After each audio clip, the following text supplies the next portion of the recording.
No witam Was tym razem już z mojego gniazda kajtowego. Nadszedł czas na obiecany odcinek podsumowujący wyjazd na Sardynię. Trochę mi zeszło zanim się do tego zabrałem. No ale cóż, musiałem wrócić do pracy, wynająć mieszkanie i tak dalej, więc trochę to zajęło. No teraz mam w końcu chwilę, żeby usiąść i opowiedzieć o tej Sardynii, podsumować wszystko krok po kroku. Pamiętajcie o tym, że ten mój wyjazd odbywał się od połowy listopada do połowy stycznia, także to, o czym mówię cały czas, to są warunki zimowe, warunki pozasezonowe i z tego też wynikają ceny, wynikają z tego obłożenie na spotach, ilość ludzi i tak dalej. Bierzcie to pod uwagę, że Sardynia prawdopodobnie zimą to jest zupełnie inna Sardynia niż Sardynia latem. No więc byłem tam 2 miesiące. Jazdy samej było 2 dni do portu w Livorno, skąd prom odpływał do Olbi. W zasadzie nie było za dużych kolejek na promie, nie było też za dużo samochodów. Nie sugerujcie się opiniami w internecie, bo są bardzo negatywne opinie o tych liniach Grimaldi, ale no to się tyczy sezonu, tak? A poza sezonem w zasadzie bierzesz sobie kabinę i ja sobie na noc ten prom wziąłem, więc po prostu kimnąłem się na statku, rano pobudeczka i już cały dzień miałem potem dla siebie po przypłynięciu. 8 godzin prom płynie. Pogoda no taka w zasadzie jak na wiosnę w Polsce, 20 stopni. Później tam w styczniu już było 15 momentami, no ale całkiem znośnie, można cały czas sobie gdzieś w jakiejś lekkiej kurtce czy dresiku podróżować i nic się nie dzieje. Oczywiście bierzcie pod uwagę to, że noclegów, tam nie korzystałem z noclegów, tylko z mojego vana, więc to jest duży plus. No i też bierzcie pod uwagę to, jeśli byście się wybierali na Sardynię, że no, życie bez samochodu tam, przemieszczanie się między wioskami do sklepu gdzieś czy cokolwiek, no po prostu jest potrzebny samochód, bo tam nawet przy drogach nie ma chodników, więc czasem ciężko nawet gdzieś na piechotę się przedostać. Ewentualnie można sobie jakiś rower elektryczny wziąć, coś takiego, ale no, dosyć niebezpieczne te warunki tam są na drogach. Ja bym chyba nie chciał być takim rowerzystą na Sardynii. No i oczywiście góry, podjazdy i tak dalej, więc no, samochód to jest niestety must have tam. Można mieć apartament i samochód, można mieć apartament i samochód w jednym. Tak jak ja zrobiłem, uważam, że to było całkiem fajne rozwiązanie. Opiszę Wam teraz spoty po kolei. Zaczniemy od południowej części, bo najpierw skierowałem się właśnie na południe do Punta Tretu. No jest to dosyć popularny spot, dosyć często polecany. To jest taka zatoka z płytką wodą, bardzo przypomina sycylijski klimat. Jest bardzo szeroka ta zatoka, tam po drugiej stronie jest wyspa, więc jest bardzo dużo miejsca. No, jeśli chodzi o infrastrukturę, no to jest tam jakiś kemping, ale on oczywiście poza sezonem nie działa, chociaż ktoś tam czasem bywał, nawet pytałem, czy można sobie wziąć prysznic, ale ostatecznie nie skorzystałem z tej opcji. No, było tam kilka dosłownie samochodów, innych kajciarzy. Na wodzie nas było może 5, może momentami 10. Minusem tego są owady, nawet w zimie było dużo komarów i much i różnych takich zwierzątek. Daleko do jakiegokolwiek sklepu, jak czegoś trzeba, no to trzeba się parę kilometrów z tego miejsca parkingu wybrać. Woda jest raczej płaska, brak fal. Jak już są fale, to takie dosyć przyjemne i przewidywalne. Minusem są przeszkody wodne, bo tam dużo ludzi łowi ryby i są jakieś powbijane słupki, paliki, jakieś sieci porozciągane. No trzeba na to uważać, bo można się zaczepić, no i jest przypał wtedy. Na dnie jest tak muliście, woda nie jest raczej przejrzysta, nie taka zachęcająca do kąpieli.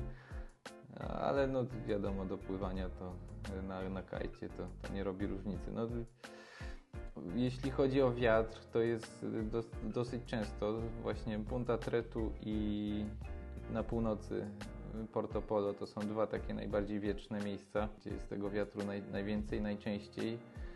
No i jak już jest ten wiatr, przychodzi z zachodu, to jest zazwyczaj taki równy, niezmącony, bardzo, bardzo fajny. Taka suszarka, bardzo przyjemna do pływania, bez szkłałów i tak dalej. Plaża do startów, no to jest taki cypel trochę jak taki mini hell tak naprawdę. Trzeba uważać, bo jest tam dużo takich roślin z kłującymi listkami, żeby sobie kajta nie przebić. Trochę śmieci też się trafia. No ale tak poza sezonem, no to okej, no dało się tam rozłożyć, zawsze się znalazł ktoś, kto pomógł wystartować czy zlądować. Powiedzmy, że tak średnio, no nie ma tam nic groźnego, ale też nie jest jakoś super komfortowo.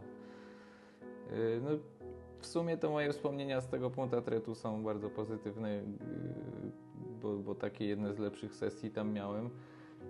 Gdyby nie te przeszkody wodne, cały czas masz z tyłu głowy, że gdzieś tam przy skoku będziesz lądował i spadniesz, nadziejesz się na jakiś wystający pręt z wody, no to taka jakby perspektywa jest niezbyt kusząca. Ale myślę, że jedno z lepszych miejsc. Tyle, że oddalone od innych. Tam jeszcze jest poniżej Porto Bote. Ja tam pojechałem raz, ale no niestety to się znajduje tam poniżej Punta Tretu. Bardzo ładnie, tam są jakieś saliny, flamingi, natomiast poza sezonem tam nie ma nic, jest po prostu kawałeczek takiego cypelka. No i było bardzo dużo glonów na plaży, więc nie pokusiłem się o pływanie, bo bym się zaraz wszystkie linki w to wplątały, w te glony. Raczej głęboka woda, z tego co widziałem. Będzie raczej bardziej faliście, ale też nie będą to takie duże fale, tylko takie dosyć łagodne. No i wiatr jest ten sam co na Punta Tretu, więc po prostu suszareczka równo dosyć często. No i tak, no nie sprawdziłem tego Porto Bote dokładnie, więc nie będę się na ten temat wypowiadał. No i to są takie dwa spoty blisko siebie na południu. I poza tym tam w okolicy no niewiele jest spotów, chyba że ja ich nie odkryłem, ale no w każdym razie pozostałe są w innych częściach wyspy. No i jak sobie pójdziemy trochę na północ, spojrzymy sobie na mapę, to mamy miasto na zachodzie wyspy, mamy miasto Alghero. Tam mi się tylko jeden raz udało trafić.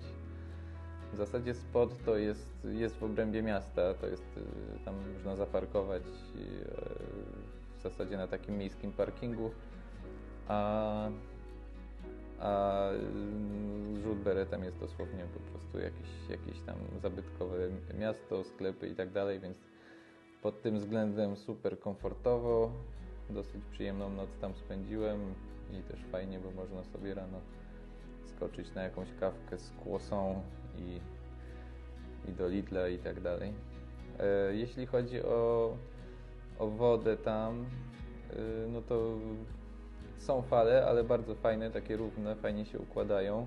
Akurat może przy tym kierunku wiatru, który przyszedł, to tak było idealnie, żeby sobie się z tych falek wybijać. Szeroko, dużo miejsca, plaża, no, głęboka oczywiście woda, raczej początkującym nie polecam. Jest tam jakaś szkółka, ale wyglądała na to, że jest tylko w sezonie czynna, no było raczej zamknięte wszystko tam. Zresztą to dotyczy wszystkich spotów, te szkółki są po prostu nieczynne poza sezonem. W sezonie pewnie można tam wypożyczyć sprzęt, czy tam może jakiś safety boat pływa, ale jesteśmy raczej zdani tylko na siebie. no i trzeba uważać, no bo nikt po nas nie przypłynie, więc trzeba mieć gdzieś z tyłu głowy, żeby za bardzo nie świrować, no bo pomoc nie nadejdzie w razie czego. Wiatr był bardzo fajny, no też on, jak ja byłem, to był kierunek zachodni, czyli wiało od strony morza, więc był niezmącony i bardzo fajny, równy wiaterek. Natomiast no, niezbyt często się to zdarza, żeby tam wiało, przynajmniej przez te moje 2 miesiące to nie było częste zjawisko. Bardzo fajna plaża z białym piaseczkiem, takim jak puder, mnóstwo miejsca do startu, brak jakichś przeszkód, drzew i tak dalej, więc pod tym względem no super sprawa. Jak tylko wchodzi Warun, to Alghero bardzo wysoko u mnie w serduszku się plasuje i na pewno bym tam wracał. Następny spot powyżej Alghero jest taka mała zatoczka, La Stalla się nazywa. Ona jest pomiędzy górami ulokowana, takimi dosyć sporymi, więc tylko przy jednym kierunku wiatru, tylko kiedy wieje tak, że ten wiatr pomiędzy górami może sobie swobodnie płynąć, to tam można polatać. Nie ma żadnej infrastruktury, nawet nie ma miejsca do zaparkowania jakiegoś bezpłatnego. Jest tylko jakieś poza sezonem przy szkółce, gdzieś tam się przyczaiłem, takiej zamkniętej. No ale jeśli chodzi o pojechanie tam i nocowanie, no to kiepsko. Ani sklepów, ani parkingu, ani miejsca. No ale samo miejsce bardzo urokliwe, taka plażyczka też szeroka, też z białym piaskiem. Fale dość spore na wodzie i głęboko od razu, także również początkującym nie polecam. Nie ma tam raczej szansy, żeby sobie stanąć na nogi i deski poszukać. Fajną sesję tam miałem, gdy już ten wiatr wejdzie zachodni, no to właśnie wieje równo od morza i dosyć mocno. No ale rzadko się zdarza, że tam coś dmuchnie. Także podobnie jak to Alghero, no fajny spot, ale niestety no musi się trafić Warun. Dalej jak sobie pójdziemy na północ, to jest jeszcze taki spot La Salinen. To jest w zasadzie część takiej bardzo długiej plaży na północnej części wyspy opodal Porto Torres. Jest tam bardzo dużo obszernych parkingów, dużo szkółek, oczywiście nieczynnych poza sezonem. Można tam za darmo parkować, można tam spać. Woda przepiękna, niebieska, brak skał, jakichś podwodnych przeszkód. Fale całkiem spore, jak ja akurat tam byłem, to były spore fale i głęboko. Ludzi brak, więc sam na wodzie oczywiście. No i wiatr równy dosyć, ale często tak się układa, że tam wiatr wieje offshore, więc no, jest to takie nieprzyjemne uczucie, czy tam myśl w głowie, że no w razie jakiejś gleby, no to deska nam gdzieś popłynie daleko i w sumie to będzie się ciężko wykaraskać z tego, więc no niestety, no zazwyczaj wiatr wieje tam offshore. Na plaży ten piasek, to nie jest w zasadzie piasek, to jest taki biały żwirek, jak perły wygląda. Bardzo fajnie, bo się nie przyczepia do niczego. Cały sprzęt jest później czysty, nie trzeba niczego omiatać. No, także to taki ciekawe zjawisko tam. No rzadko się zdarza, żeby po prostu zawiało. Jakby tam częściej wiało, nie wiem jak jest w sezonie. W sezonie na pewno tam jest pełno turystów na plaży, z tego co widziałem na zdjęciach. Więc jest spore obłożenie parawanami i tak dalej, więc pewnie jest tylko kilka miejsc, w których tam można w okolicy La Saline wejść z kajtem. Idąc dalej na północy mamy spot w okolicy San Pietro, jest taki słynny spot Valedoria.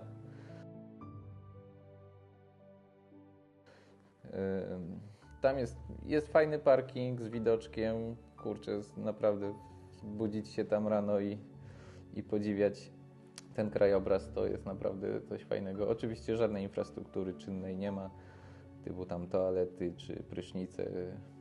Jest jakiś budynek, nie wiem czy to szkółka, ale też był zamknięty poza sezonem. No i w tej Valedorii mamy oczywiście otwarte morze, na którym są, zazwyczaj jak wieje, to są ogromne fale, takie już jak na oceanie praktycznie, więc i jeszcze do tego jakieś skały pod wodą, więc nie polecam, chyba że ktoś jest naprawdę profesjonalistą, to może się pakować w takie rzeczy. No a sam spot to jest taka mała lagunka, która się tworzy na ujściu rzeki. Dosyć wąska, ale jeżeli wieje odpowiedni kierunek, no to można pływać jakby wzdłuż tego zbiornika, więc no, można się fajnie pobawić. Przede wszystkim zaletą tego miejsca jest to, że woda jest po prostu idealnie płaska. Jest też przy tym trochę zimna, no bo to rzeka. I jest też przy tym trochę brudna, bo ktoś tam kiedyś śmieci wrzucał. Poza tym jest taka zabarwiona rzecznie jakimś żelazem, więc ma taki bardziej brunatny kolor. Ale poza sezonem pływałem tam sam kilka razy. Kilka razy było tak, że parę osób na wodzie, więc spoko. No jeśli tam wejdzie 10 osób, no to już jest tłum, no już jest nieprzyjemnie. No i też minusem jest to, że tam rosną takie krzaczory na tej skarpie, no i przy glebie, no to niestety pewnie latawiec tam ściągnie na te krzaki i trzeba będzie się wyplątywać, czego bym nikomu nie życzył. No jak już wchodzi wiatr, to jest bardzo równy, bo wieje od strony morza. Dosyć często wchodzi w warunkach zimowych, bo to już jest taki pas właśnie Valedoria do Porto Polo, gdzie moim zdaniem najczęściej wieje. Więc wiatr jak już wchodzi, to jest mocny i dobrze wieje. Bardzo fajne miejsce do takiego treningu, do testowania sobie jakichś tam triczków, do obycia się z deską i tak dalej, no bo brak fal i po prostu można się idealnie wybić, idealny timing sobie znaleźć i tak dalej. Więc polecam Valedorię poza sezonem. W sezonie pewnie nie ma opcji, żeby tam wejść i popływać, bo będzie tłoczno. Dalej mamy na północ wyspy, prawą stronę jeszcze od Valedorii. Mamy Porto Polo. To jest chyba taki najbardziej popularny spot na całej wyspie, bo nawet poza sezonem tam jest sporo ludzi, ciągle jest tłum na wodzie. Minusem jest to, że taka lepsza część tego spotu jest wydzielona dla wingfoiliarzy i krzywo patrzą, jak tam jakiś kajciarz się pojawi, więc trzeba uważać. W ogóle to miejsce to jest takie dwie zatoczki przedzielone mierzeją z wyspą i po jednej stronie, jeżeli wieje wiatr z jednej czy z drugiej strony, to zawsze po jednej stronie mamy płaską wodę, co jest fajnym plusem tego miejsca. Ta część płaska jest naprawdę super, tylko że wtedy zazwyczaj nas ściąga offshore i dużo ludzi tam z profesjonalistów się pojawia, więc jest to miejsce popisów, trochę jak Rewa Polska, więc trzeba też uważać, żeby ktoś na ciebie nie wpadł i tak dalej, bo tam już ludzie robią takie grube triki. Po tej drugiej falistej stronie ja zazwyczaj, bo tam często pływałem, to nie podobały mi się jakby fale, sposób w jaki się układają, taki chaotyczny, nieregularny, no to powoduje, że tak się trochę trzeba po prostu naszarpać z tymi falami. I też wiatr tam zazwyczaj trochę szkwali. Nie wiem, z czego to wynikało, może przez to, że ta wyspa jakoś zaburza ten przepływ tego powietrza i staje się takie turbulentne i nieprzyjemne. Nawet poza sezonem zdarza się dużo ludzi na wodzie, co ciekawe, więc i jest tam kilka parkingów, na których można się zatrzymać, które były nawet momentami zapełnione, więc to świadczy o tym, jak popularne to jest miejsce. Trzeba uważać na jeden parking, który jest bardziej na zachód, bo tam lokalsi przebijają opony ludziom, którzy tam się na noc zatrzymają. Nie wiem, takie hobby mają, komuś to widocznie nie przypadło do gustu. Nie dziwię się też trochę, bo fakt, że turyści dużo tam robią bałaganu przez to, że nie ma koszy, nie ma toalet, nie ma nic, więc nie dziwię się, że tych mieszkańców trochę wkurza to, że co ci turyści robią z tą przepiękną, jakby nie było, wyspą. No i cóż, miejsce na plaży jest bardzo dużo, szeroko, bez przeszkód. Super sobie można wystartować, jest do czego przypiąć linkę, jakby co do samostartu. No i przepiękne przede wszystkim warunki. Jeśli chodzi o przyrodę, no to no wow, no w zasadzie chyba nie widziałem drugiego tak pięknego spotu w życiu. Wydmy, góry, gdzieś tam zachody słońca, wszystko jednocześnie. Woda błękitna. No można się tam zachwycić tym Porto Polo, ale jeśli chodzi o pływanie i o kajta, no to jest... No nie pokochałem tego spotu, no. Najczęściej tam pływałem, a najmniej było takich dni, żebym czuł naprawdę, że jest super, nie? Tylko zawsze coś przeszkadzało trochę, nie? Czy to ten wiatr, że się że szarpał, czy to, że fale nieregularne, czy to, że właśnie tłum na wodzie, no coś, w każdym z tych elementów jest jakiś minus, nie? Także no, Porto Polo też jest spoko miejscem wypadowym, bo można na Valedorię pojechać i można na San Teodoro pojechać, jest też Porto Polo, więc ta północ wyspy daje jakby w bliskim dystansie jest dużo różnych opcji, dużo różnych spotów, więc można w zależności od prognozy sobie tam migrować jak pocian. I ostatni spot, który odwiedziłem ostatniego dnia, to było San Teodoro. W sumie to jest część tam poniżej Olbi, część wschodnia wyspy. W sumie to żałuję, że tak późno do tego doszło, bo to było naprawdę fajne miejsce i wiatr się tam też dosyć często zdarzał. Także jest tam taka plaża z saliną, tuż powyżej San Teodoro. Bardzo długa, bardzo szeroka, kilka kilometrów. Idealnie gładki piaseczek biały, tylko trzeba mieć na uwadze, że czasem są przypływy i ta plaża się zwęża, więc żeby tam sprzętu sobie nie zostawić. Parking niestety niewielki, poza sezonem oczywiście darmowy i oczywiście brak czegokolwiek. Plus oczywiście, że blisko tam są sklepy, markety, to miasteczko San Teodoro też bardzo ładne. Fale dosyć spore, ale jest duża płycizna, więc naprawdę fajne połączenie. Woda jest przepiękna, niebieska, krystalicznie czysta. Także tam się bardzo fajnie na tych falach pływało. Jak już wszedł ten wiatr, no to był naprawdę super. Równy, pod wodą zero przeszkód, zero skał, więc bezpiecznie. Myślę, że mógłbym takim półamatorom początkującym zarekomendować, uwzględniając to, żeby ktoś tam był jeszcze z nami na wodzie, no bo oczywiście ja byłem jak zwykle sam, więc zero safety boata, zero pomocy, jeśli cokolwiek. No i gdyby wiało częściej, no to myślę, że to by było super miejsce. No, a jeszcze za chwilę przejdziemy do kwestii kosztów, chociaż właściwie nie ma co z tego robić kwestii. Tak sobie tak podliczyłem, wszystko to łącznie na te 2 miesiące pobytu wydałem 9000 zł, z czego 2300 poszło na paliwo do tej czwórki. Diesel trochę kosztuje i trochę spala. Prom to było 700 zł, w jedną stronę 350, w drugą tak samo. Jak się kupuje odpowiednio wcześniej i z tych linii Grimaldi się skorzysta, to można tanio kupić prom z kabiną. Oczywiście traktując tę czwórkę jako osobówkę, bo jako kampera to podejrzewam, że mogliby więcej policzyć. No i później w zasadzie były już takie koszty mieszane, typu tam jedzenie, czy jakieś tam niespodziewane wydatki, typu naprawa przebitych opon.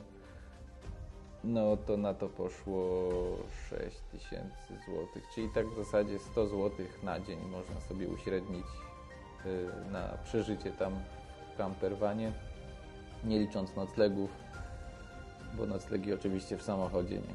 No, także czy to dużo, czy mało? Uważam, że jak na tyle dni pływania i na tyle miejsc, które zobaczyłem i na dwumiesięczny pobyt, to całkiem sensowna i korzystna oferta, zwłaszcza, że jest blisko. No, z Polski podzieliłem sobie trasę na 2 etapy, no i w zasadzie po tam chyba 7 godzin dziennie przejechałem sobie do tego Livorno. Myślę, że to zrobię jeszcze raz, jeśli będzie okazja, bo to była super przygoda. No i to tyle, no. Teraz znowu trzeba odbudować budżet, troszkę popracować i będziemy wracać na trasę, ale to dopiero pewnie w przyszłą zimę. Dzięki wszystkim za oglądanie. Mam nadzieję, że to się komuś przyda, że było pomocne. Klikajcie łapki w górę, dzwonek, nie żartuję, nie klikajcie nic, róbcie co chcecie.